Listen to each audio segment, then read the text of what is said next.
My name is Amanda Rafter. I'm 36 years old, and this is the night I finally understood that some families don't laugh with you, they laugh at you. And if you let them long enough, they eventually forget you're a person at all. I'm still not sure what exactly made me snap. Maybe it was the way the room went quiet, so quiet you could hear the fork touch the plate right before they all burst into laughter. That split-second pause, like even they knew they were crossing a line, but couldn't help themselves. Or maybe it was the expression on my husband Nathan's face. Neutral, unmoving, almost relieved he wasn't the target. Or maybe it was the apron. That cheap, stiff, plasticky white apron. They slid across my dining table as if they were handing me my own obituary. A cartoon chef with a burning pan. The words, "Family's running joke," stamped across the chest. And his family, the Devoros, laughing like they'd just witnessed the greatest comedy sketch of the decade. But nothing about that night was funny. Not the apron, not the laughter, not the way I felt like a stranger in my own house. A house I cooked in, cleaned in, hosted in. A home I tried to make warm for a family that treated warmth like currency, something you withheld, not shared. Nathan didn't even flinch when he saw it. He didn't tell them to stop. He didn't take my hands under the table or whisper, "Ignore them." He just stared at his plate red wine pooling at the base. I wondered if he was embarrassed for me or embarrassed by me. I wasn't sure anymore. I guess I should rewind a little. I've never been the loudest voice in a room. I'm not someone who interrupts or fights to be heard. I listen more than I speak, which in a family like the Deveros makes me stick out like a paper lantern in a hurricane. Nathan's family is made up entirely of personalities that crash into each other, like waves, loud, chaotic, and proud of it. His sister Jocelyn, the ringleader, his parents Janice and Richard, and his cousin Leo, every interaction laced with inside jokes that outsiders are expected to just get. If you don't laugh, you're uptight, sensitive, no fun. I learned that lesson early. They always claimed it was humor. We tease because we love, Janice would say with her wine-sweet smile. Except most of their jokes were aimed squarely at me. When Nathan and I first met 10 years ago, a work seminar, a shared Uber ride, too many coincidences, he felt like the calm in my storm. Gentle, thoughtful, soft-spoken. He seemed to see me when most people looked right through me. We married 2 years later. And that's when the Devoros' jokes became tradition. It started small, teasing my outfits, rolling their eyes at the way I mispronounced gnocchi once, laughing when I brought a homemade casserole that apparently tasted like retirement home food. I laughed it off at first, naive enough to believe they'd warm up to me eventually. Nathan told me not to take it personally. They don't mean anything by it, Mandy. It's just how they show affection. But affection shouldn't leave bruises, even invisible ones. The first real humiliation, the one that earned me my title, happened during our second Thanksgiving as a married couple. I burned 1 tray of rolls. 1. Jocelyn announced it so loudly that the neighbors 5 houses down probably heard. For years after that, any overcooked dish was another Mandy masterpiece. Every slightly bland bite, classic Amanda. Jocelyn even made fake recipe cards, once recipes by Amanda, with instructions like Step 1, ruin ingredients. She handed them out at Christmas like gag gifts. Everyone laughed, including Nathan. So that night, the apron night, shouldn't have surprised me. But it did, and somehow that made it worse. I had spent 2 days preparing a homemade beef Wellington, learning techniques, practicing with mock dough, buying ingredients we normally couldn't justify. I lit candles, set the table with our best dishes. I wanted desperately to create a night where maybe, just maybe, they would see me differently. When they took their first bites, they even complimented it. "Not bad," Richard said. "Surprisingly good, actually," Leo added. I allowed myself one breath of relief. Then Jocelyn stood up.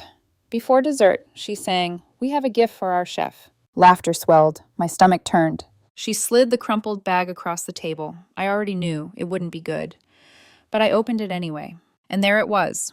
The apron. My humiliation gift wrapped. The room erupted. "Now you have a uniform for your disasters," Jocelyn said, tears of laughter streaming down her face. Nathan still said nothing. I didn't cry, didn't yell, didn't crumble the way they'd probably expected.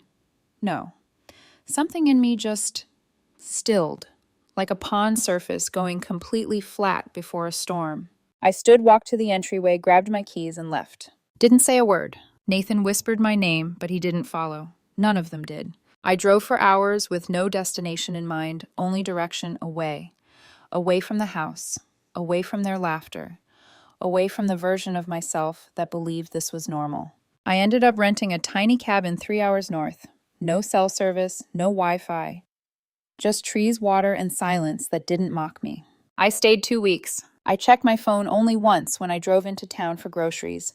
Dozens of missed calls, a single voicemail, and one thing that made my stomach flip. A Facebook post from Nathan. Please, if anyone's seen my wife, tell her we're sorry. Amanda.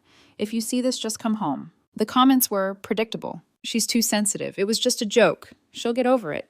But one comment froze me. From Jocelyn, maybe she finally realized she doesn't belong. And beneath it, Nathan had liked the comment. My breath caught. Maybe he hadn't read it. Maybe it was an accident. Maybe. But something in my chest cracked. Not broken, not shattered. Cracked, like stone beginning to split. I called Nathan the next day. He answered immediately, voice trembling with guilt and relief. He apologized, stammered excuses, insisted he'd never meant to hurt me. But apologies don't glue cracks shut. When he asked if I was coming home, I told him the truth. I need more time. What I didn't tell him was the truth. Beneath it, I wasn't sure I had a home to return to. Going home after the cabin wasn't a return. It was an observation. I walked into my own house like a guest arriving early to a party, quiet, tense, unsure where to place myself. Nathan greeted me at the door with arms that shook when they wrapped around me, but I couldn't melt into the embrace the way I used to. Something inside me had gone cold in order to survive, and I wasn't ready to thaw. He tried, God, he tried. But effort doesn't erase erosion. And the Devoros had been wearing me down, grain by grain, for years. The first few days back home were marked by politeness so fragile it felt like glass. Nathan cooked dinner every night, though cooking had always been my way of loving. He left little notes on the fridge. Missed you. Glad you're home. We'll fix this. I read them. I even kept a few. But they never reached the place where trust used to live. Because trust once cracked echoes. Every promise sounds like it could break. The deeper rot in the Devoro family. Looking back now, I understand something I didn't see clearly at the start. The Deveros fed on humiliation the way some families share dessert. It was tradition, ritual, a language they spoke fluently proudly. Nathan grew up in that world. Loud dinners, competitive jabs, laughter layered over discomfort. He survived it by adapting by laughing first louder, or at least not reacting. But I wasn't raised like that. My family teased, sure but gently lovingly, with a softness that wrapped around you, rather than a sharp edge meant to cut. I used to think the problem was me, too sensitive, too quiet, too different. But the truth was simpler. They were cruel, and cruelty always demands a target. And I had been chosen. Jocelyn. His older sister was the mastermind, the type who believes embarrassing someone shows personality.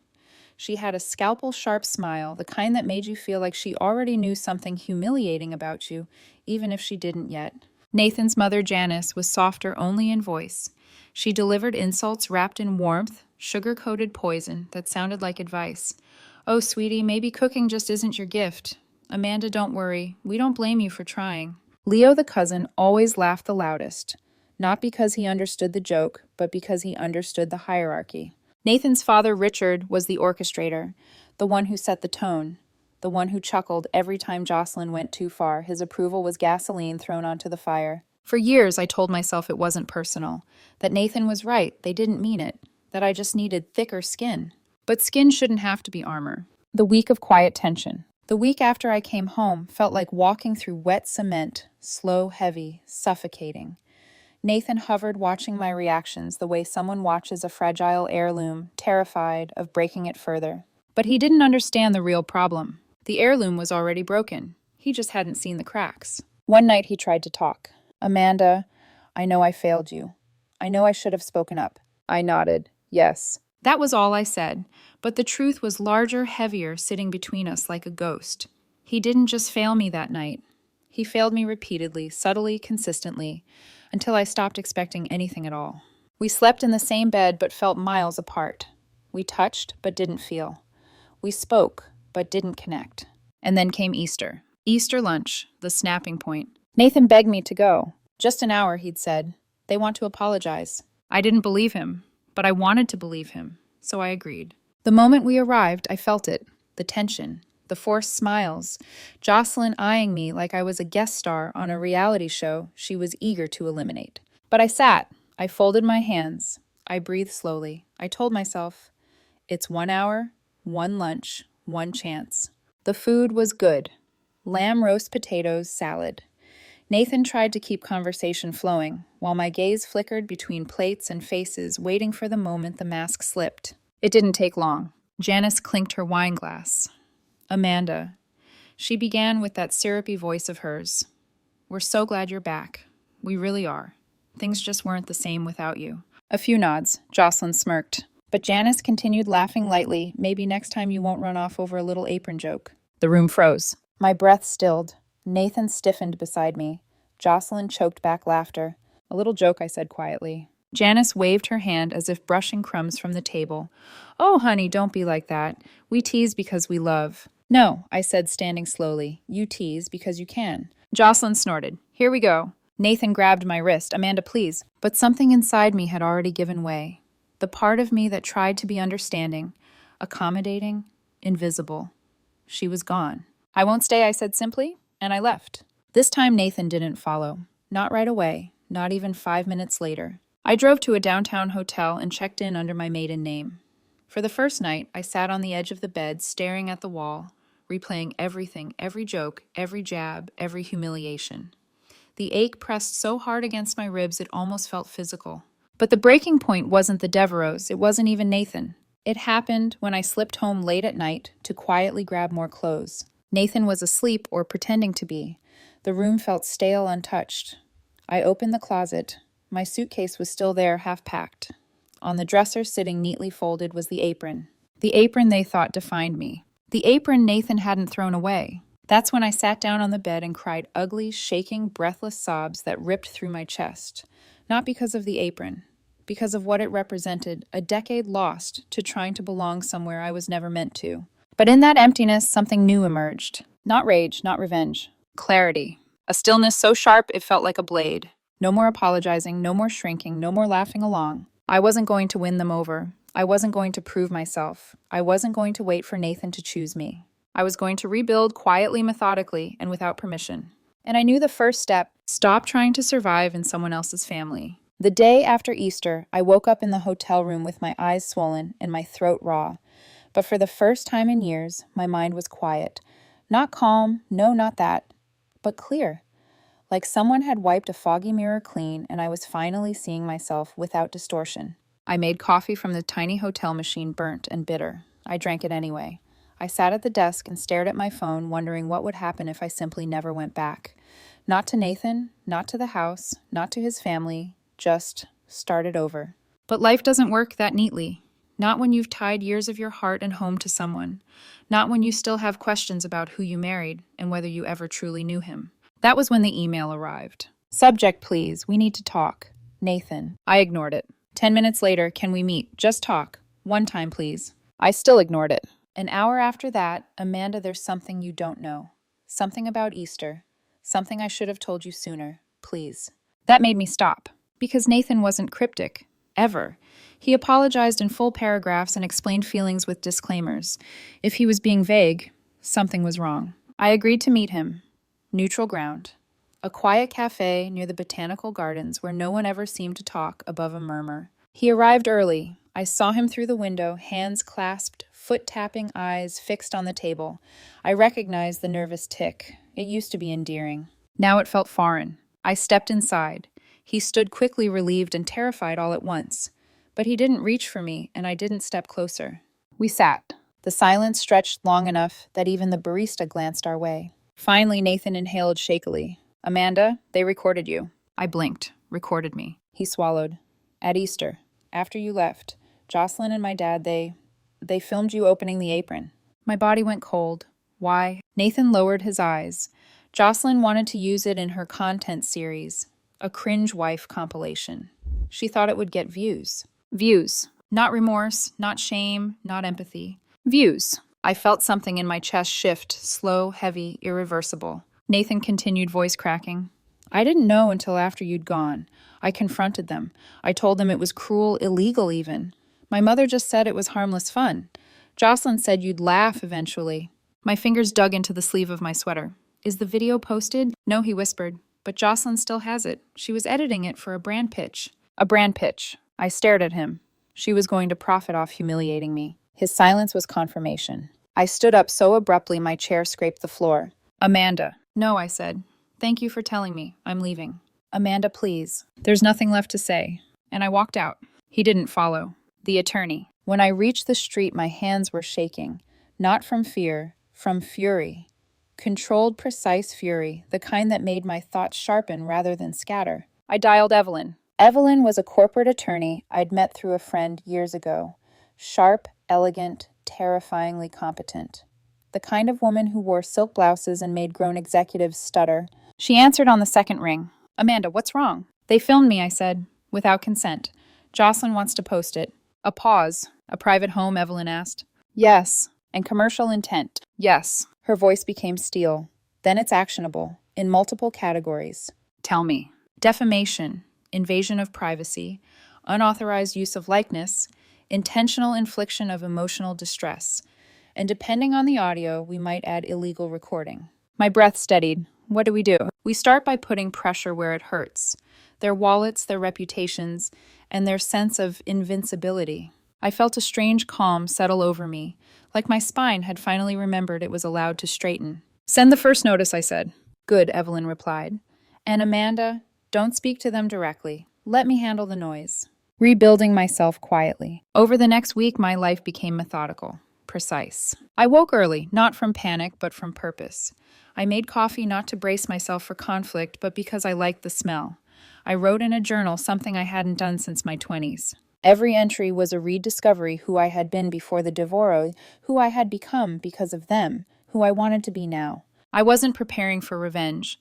I was preparing to reclaim my dignity. Nathan texted a few times, each message softer, more resigned. I didn't ignore him. I answered with short civil replies, but emotionally I was miles away. Then, one night alone in my hotel room, I cooked dinner for myself.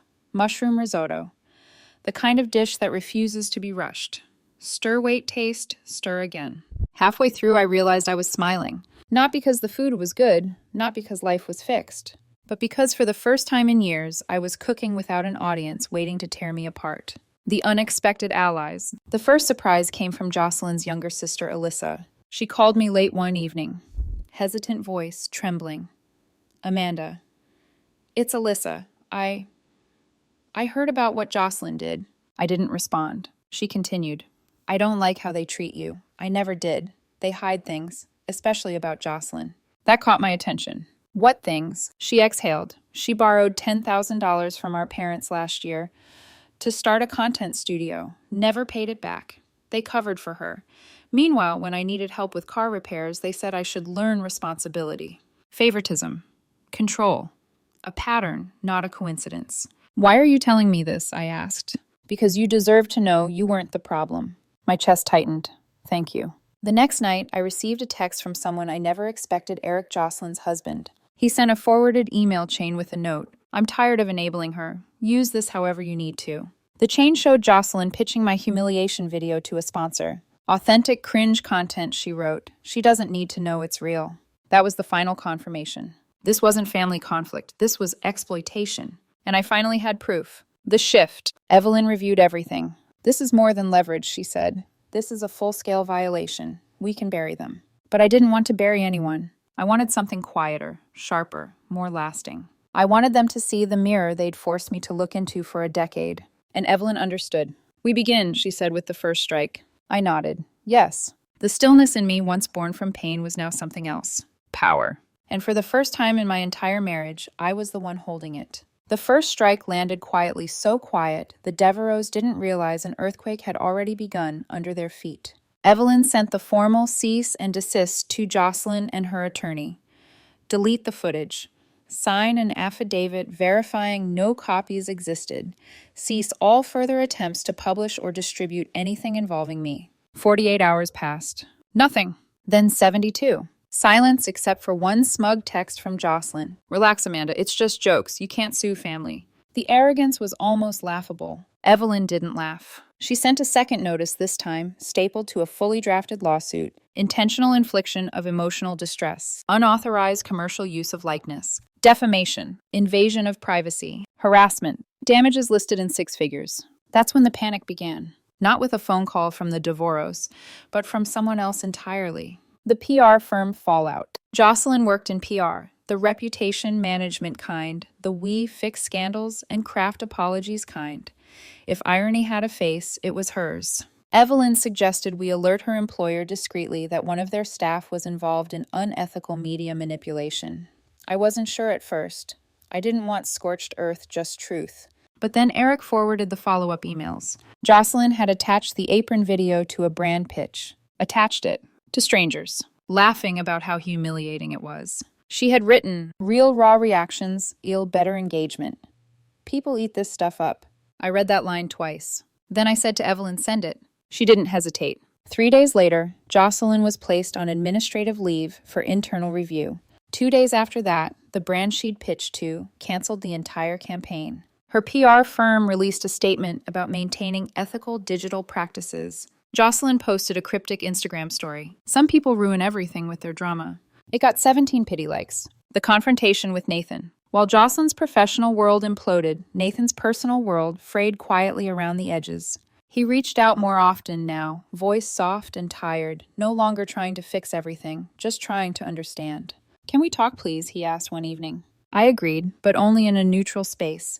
Evelyn's conference room, all glass walls and cold lighting. When he arrived, he looked older somehow, like guilt and shame had taken up residence behind his eyes. He sat down across from me. I slid the folder across the table. Inside emails, screenshots, legal drafts, the pitch deck with my humiliation embedded inside. He read in silence. His throat bobbed. "She did this." "Yes, and you're suing her." "I'm giving her a chance to avoid it. Whether she accepts is up to her." Nathan covered his face with both hands. When he finally spoke, his voice cracked. "I don't know how to defend them anymore." "You don't have to," I said softly.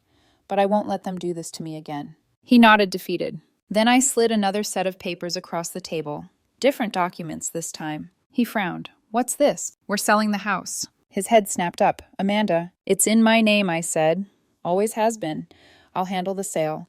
You'll get help getting settled if you need it. But your family will never set foot in my home again." "I never wanted to lose you," he whispered. "You didn't lose me," I said quietly. "You let me erode." A tear slid down his cheek. For the first time in our marriage, I didn't reach across the table to wipe it away. The family reaction. Word spread quickly. The Devoros didn't reach out to me directly. They wouldn't dare not, after Evelyn's notices. But they reached out to Nathan. Through him, the messages trickled in. "Janice, we're disappointed. Amanda thinks she can bully us with lawyers. Richard, she needs to toughen up or get out of the family. Jocelyn, tell your wife to chill. She's embarrassing herself." I didn't respond, not to any of them. Silence was no longer survival for me, it was strategy. The anniversary party. The turning point came exactly 1 week after the second notice. The Devereaux were celebrating Janice and Richard's wedding anniversary at a rented banquet hall. Fake marble floors, gold chairs, champagne that tasted like carbonated impatience. I wasn't invited, of course, but I arrived anyway. In a tailored suit, hair pinned into a smooth twist, calm as a held breath. Gasps rippled through the room when I walked in. Jocelyn choked on her drink. Richard's jaw clenched. Janice blinked like she'd seen a ghost wearing heels. Nathan, standing near the back, looked at me with a mixture of dread and relief. I didn't look at him long. I walked to the DJ, asked politely for the mic, and stepped onto the small stage. "Just a quick toast," I said. "I won't take more than a minute." The room went dead still. I lifted my glass. "I wanted to say thank you, truly." A few confused murmurs. "Thank you for the dinners, the jokes, the comments, and the lessons, especially the lessons." Eyes narrowed. Jocelyn stiffened. "You all taught me something I should have learned years ago, that some people confuse cruelty with humor, that some families disguise control as chaos, and that my silence only encouraged it." Richard tried to speak. I raised a hand and he stopped. "You didn't break me," I continued. "You sharpened me. Because it turns out humiliation is a fantastic teacher. It taught me who I am, and who I'll never be again." Jocelyn's face flushed red. I lowered the mic slightly. "So please enjoy your echo chamber, your inside jokes, your performances. Pause. I'll no longer be part of the audience." And I walked out. No slamming doors, no shouting, no dramatic exit. Just a woman leaving a room she should never have walked into in the first place. Outside, the air felt colder, cleaner. I inhaled deeply. For the first time in years, the breath didn't catch. It flowed. The consequences. The fallout was immediate. Jocelyn's PR firm terminated her contract the following Monday. Ethics violation, the notice read. The brand she'd pitched to blacklisted her. Janice messaged Nathan demanding I apologize. Richard threatened to take legal action until Evelyn responded with a single line, "Please refer to page 4, section 3.2. You have no case." They went silent. Nathan, meanwhile, looked at me differently, not with anger, not with resentment, but with quiet realization. He finally saw the damage, and he finally saw that I wasn't going to tolerate it anymore. But the story wasn't finished. Not for them, not for me, because now that the house of cards had fallen, I still needed to decide what to build next. The silence after the anniversary party wasn't peaceful. Not at first. It was heavy-charged, like the air right before a storm breaks open the sky. Every day felt like waking in the aftermath of an explosion, quiet, yes, but filled with the debris of a life I no longer recognized as mine. But unlike before, this silence wasn't something done to me. It was something I had chosen, and that made all the difference. The aftermath. The Devoros didn't speak to me directly again, not after the cease and desist threats turned real, but the fallout rippled through their world with a force they hadn't expected. Nathan told me Jocelyn spent a week calling every contact she had, trying desperately to salvage her PR career. No one touched her. The ethics scandal spread quietly through her industry, unspoken but unmistakable. Janice attempted to host an emergency family meeting about how to repair the family image. Richard wrote a draft email to me demanding an apology. Evelyn intercepted it. Leo posted a cryptic Facebook rant about people who weaponize victimhood. It received 2 likes. Both were bots. Meanwhile, my own world didn't collapse. It steadied. I moved out of the hotel and into a temporary rental near the water. Small, clean, with sunlight that pooled across the floor each morning like a blessing I'd forgotten how to receive. I worked remotely, I cooked simple meals, I walked trails without checking my phone every 30 seconds. I thought about Nathan more often than I expected. Not with longing, with grief. Grief not for losing him, but for the years I had spent believing love meant endurance. That patience healed cruelty. That silence protected peace. It didn't. It only protected the people who hurt me. And yet I couldn't deny it. Nathan wasn't them. He wasn't malicious. He wasn't cruel. He wasn't delighted by my pain like Jocelyn.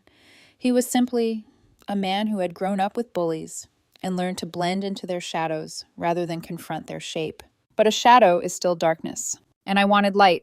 The conversation that closed the door. One evening, as the sun was sinking low over the water, Nathan asked to meet.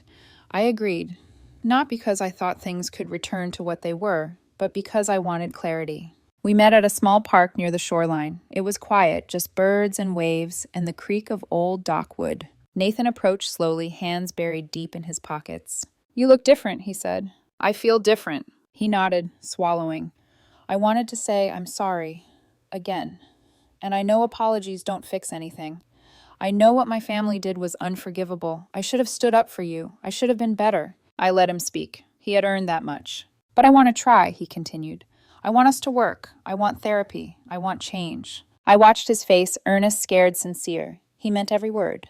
"But sincerity doesn't undo ruin." "Nathan," I said gently, "I believe you're sorry. I believe you mean it. But you're asking me to rebuild something standing on ashes." His eyes glistened. "I love you. And I loved who I thought we could be," I said. "But I need a life that isn't built on surviving your family." The moment the words left my mouth, we both knew. There was no going back.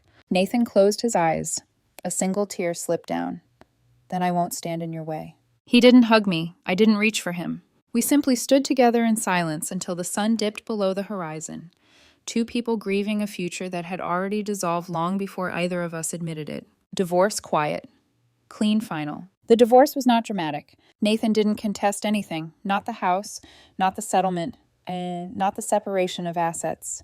Evelyn guided me through the paperwork with clinical precision, but a surprising amount of care. When we signed, Nathan's hands shook. Mine didn't. He cried softly. I didn't. Not because I felt nothing, but because I'd already cried all my tears in that hotel room the night I found the apron folded so neatly on the dresser, waiting like a symbol of everything I had lost. The signing wasn't heartbreak. It was closure. A new home. I found a house by the water, a modest 2-bedroom with a wide window overlooking the lake. Mornings became softer. I woke up without bracing myself for anything. I cooked because I enjoyed flavors, not because I feared judgment. I invited friends over for slow dinners, candle-lit conversations. Gentle laughter, the kind that warms, not wounds. I made dishes I would once have second-guessed. I plated food beautifully, not for validation, but for the simple joy of it. Sometimes I even wore an apron, a plain one, clean, white, unmarked. Symbolic maybe, but personal. News about the Devoros. I didn't ask about them, but word traveled. Jocelyn tried rebooting her influencer career under a new handle, Joyful. Joss, but the internet remembered. Her views tanked. No brand wanted to come near her. Her PR firm issued a quiet internal memo about non-negotiable ethics guidelines. Amanda and Eric, my unexpected allies, sent me updates sometimes. Nothing petty, just facts. They'd quietly distanced themselves from the family, too. Janice and Richard never reached out. I suspected pride kept them silent. Or denial. Or both. Nathan sent one final text a few months later. I hope you're living a life that treats you the way I should have. I didn't respond, but I wished him peace. The twist of a quiet ending. People think revenge is loud. It's not.